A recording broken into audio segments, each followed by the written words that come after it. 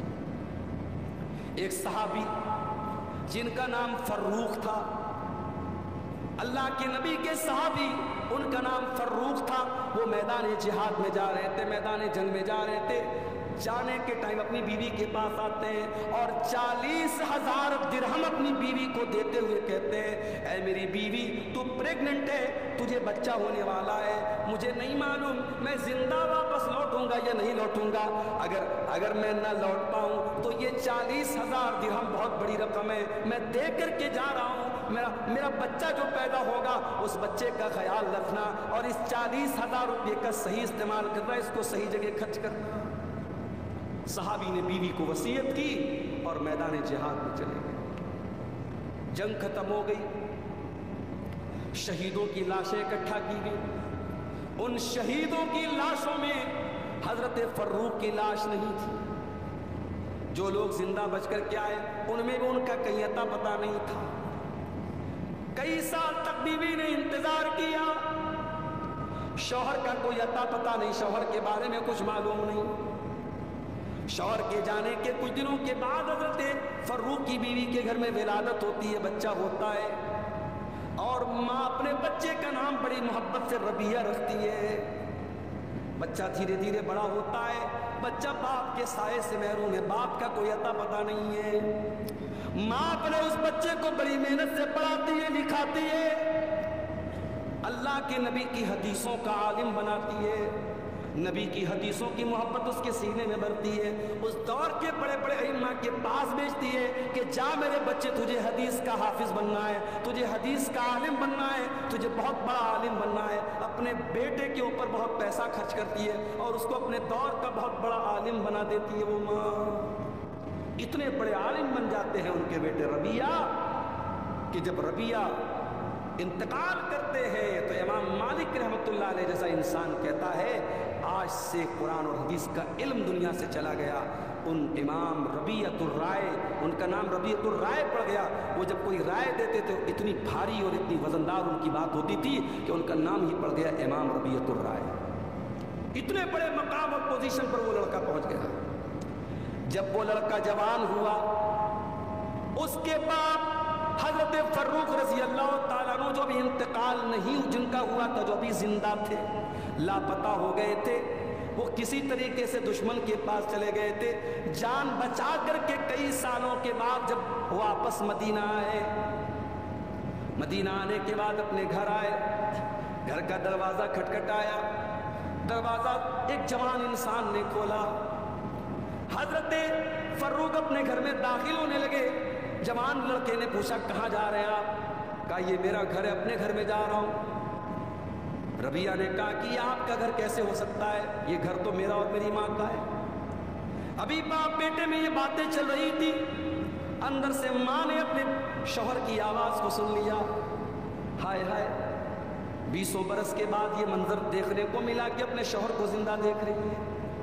اپنے اوپر کنٹرول نہ رہا, شوہر اور بیوی نے ایک دوسرے کو گلے لگایا, بڑی دیر تک روتے رہے. پھر بیوی کہنے لگی, اے میرے سرتاج, یہ جوان لڑکا جو کھڑا ہے یہ کوئی اور نہیں, یہ آپ کا بیٹا ہے. حضرت فروخ اپنے جوان بیٹے کو گلے لگا کر کے خوب روئے. جس بیٹے کے پیدا ہونے کے پہلے چلے گئے تھے, آج وہ بیٹا جوان ہو چکا تھا, 20 سال کا کڑیل جوان ہو چکا تھا. باپ بیٹے بڑی دیر تک گلے میں لگ کر کے روتے رہے. رات ہوئی, حضرت فروخ نے کھانا کھایا, میاں بیوی بستر پہ سوئے. حضرت فروخ نے بیوی سے پوچھا کہ اے میری بیوی, میں تو بہت دنوں سے لاپتہ ہوں, میں تم سے پوچھنا چاہتا ہوں, وہ 40,000 درہم میں نے تم کو امانت کے طور پہ دیا تھا, تم نے ان 40,000 درہموں کا کیا کیا؟ بیوی کہتی ہے, میرے شوہر ہے, میرے سرتاج, آپ فکر نہ کریں, میں اس کا پورا حساب اور بیورہ آپ کو دینے کو تیار ہوں, مگر صبح کا انتظار کیجئے, صبح مسجد میں چلیے گا, میں وہاں پر آپ کو حساب دوں. صبح ہوتی ہے, مسجد کے اندر حضرت ربیہ رضی اللہ تعالیٰ حدیث پڑھا رہے، سینکڑوں طلبہ، کوئی بصرہ سے آیا ہے، کوئی کوفہ سے آیا ہے، کوئی دمشق سے آیا ہے، کوئی مکہ سے آیا ہے، کوئی یمن سے آیا ہے، سینکڑوں اسٹوڈنٹس ہیں اور وہ حدیث پڑھ رہے ہیں، اور پڑھانے والا کون ہے؟ حضرت ربیعۃ الرائے رحمت اللہ علیہ، جو بہت بڑے عالم تھے، بہت بڑے محدث تھے، وہ ان کو حدیث پڑھا رہے تھے۔ حضرت فاروق کی بیوی ان کے پاس آئی، کہا ہے میرے سرتاج چلیے مسجد میں چلتے ہیں، میں وہاں پر آپ کو 40,000 درہموں کا حساب دوں۔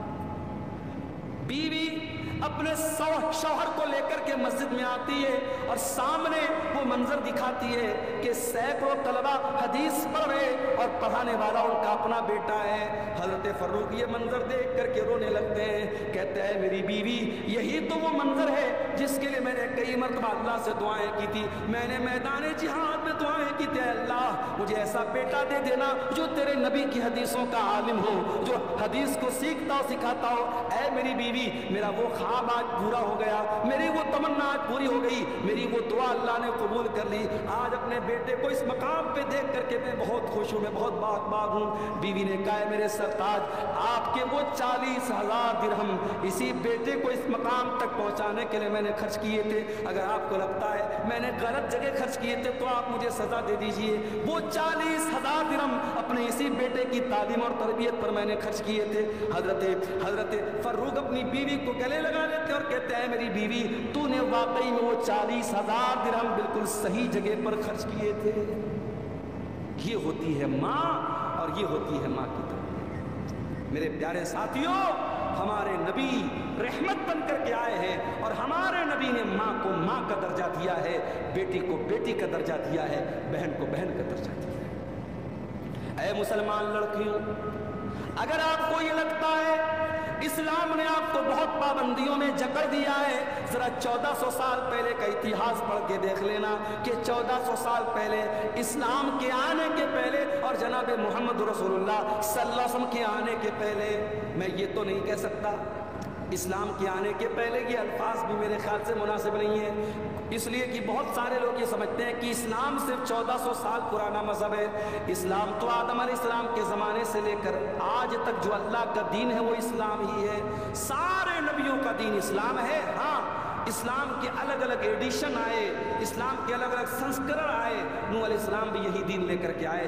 ابراہیم بھی یہی دین لے کر کے آئے، موسیٰ بھی یہی دین لے کر کے آئے، عیسیٰ بھی یہی دین لے کر کے آئے، شریعتیں الگ الگ تھیں، عبادت کے طریقے الگ الگ تھے، مگر مول شکشائیں، بنیادی تعلیم ایکیشور واد، ایک اللہ کی عبادت کرو، ایک ایشور اپاسنا کے لائق ہے، ایک اللہ عبادت کے لائق ہے، سارے نبیوں کی یہی تعلیم تھی اور یہی اسلام تھا۔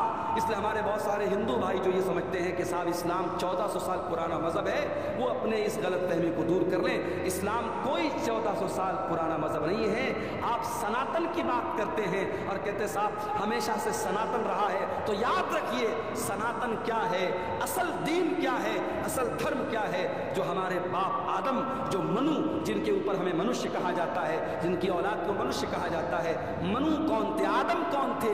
قرآن کہتا آدم بھی ایک اللہ کی توحید والے تھے، اور آدم سے بھی جب غلطی ہوئی ہے انہوں نے اللہ کے آگے ہاتھ اٹھایا تھا اور دعا کی تھی، ربنا ظلمنا انفسنا وان لم تغفر لنا وترحمنا لنکونن من الخاسرین، اے پروردگار ہم نے اپنی جان پر ظلم کیا ہے اور اگر تو نے نہیں بخشا اور تو نے رحم نہ کیا تو ہم خسارہ اٹھانے والوں میں سے ہو جائیں گے۔